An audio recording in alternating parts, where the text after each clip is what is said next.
नमस्कार दोस्तों। आज हम बात करेंगे भारतीय संविधान की 3 सबसे महत्वपूर्ण धाराओं की। अनुच्छेद 14, 15 और 16। ये तीनों अनुच्छेद मिलकर हमारे संविधान की समानता यानी इक्वालिटी की नींव रखते हैं।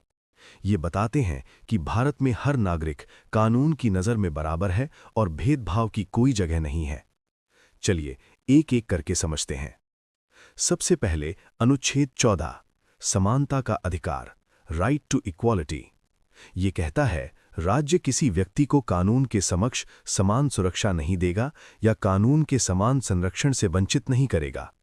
सरल भाषा में कानून सबके लिए एक समान है। अमीर गरीब, ऊंच नीच, जाति धर्म, लिंग कोई फर्क नहीं पड़ता। अगर कोई कानून तोड़ता है तो सबके लिए सजा एक जैसी होनी चाहिए। उदाहरण, मान लीजिए कोई मंत्री और कोई आम आदमी दोनों ही ट्रैफिक नियम तोड़ते हैं, दोनों को समान जुर्माना या सजा होनी चाहिए। यही अनुच्छेद 14 कहता है। ये अनुच्छेद इक्वालिटी बिफोर लॉ और इक्वल प्रोटेक्शन ऑफ लॉ दोनों की गारंटी देता है।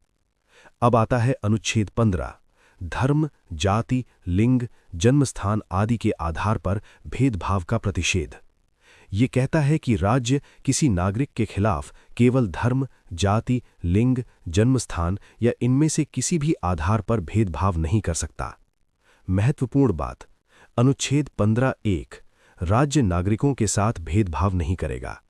अनुच्छेद 15(2) सार्वजनिक जगहों, दुकान, होटल, सिनेमा, कुएं, सड़क आदि पर भी भेदभाव नहीं होगा। लेकिन ये अनुच्छेद सकारात्मक कार्रवाई यानी पॉजिटिव डिस्क्रिमिनेशन की भी इजाज़त देता है। यानी राज्य महिलाओं, बच्चों, अनुसूचित जाति, अनुसूचित जनजाति और पिछड़े वर्गों के लिए विशेष प्रावधान कर सकता है।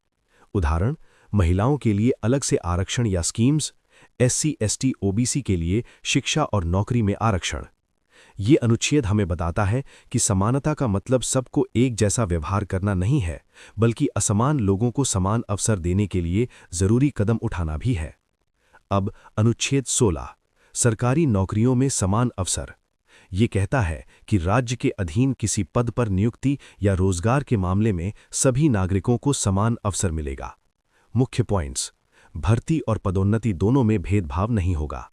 केवल धर्म, जाति, लिंग, जन्मस्थान, निवास आदि के आधार पर भेदभाव वर्जित है। लेकिन यहां भी अपवाद है। राज्य पिछड़े वर्गों के लिए आरक्षण दे सकता है अगर वे पर्याप्त रूप से प्रतिनिधित्व नहीं रखते। अनुच्छेद 16(4) इसी आरक्षण की अनुमति देता है। उदाहरण, यूपीएससी, एसएससी, बैंक पीओ आदि परीक्षाओं में एससी, एसटी,